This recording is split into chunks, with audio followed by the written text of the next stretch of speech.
Hey guys, Anthony here with a tutorial on how to create an email account in Bluehost. So I use Bluehost for hosting my website ajgodina.com, and I'm going to create an email account. So the email account is going to be anthony@ajgodina.com. Now, if you have web hosting with Bluehost, you can create free email accounts, which is great. So let me log into my Bluehost account. Once you're logged in, click on Advanced. It'll bring you to this page. Scroll down to the email section. Click on Email Accounts. And on this page, click Create. Next, choose your domain. Enter a username in this box. I'll go with Anthony.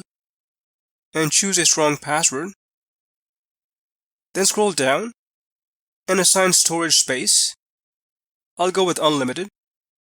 And finally click Create. You'll get a confirmation.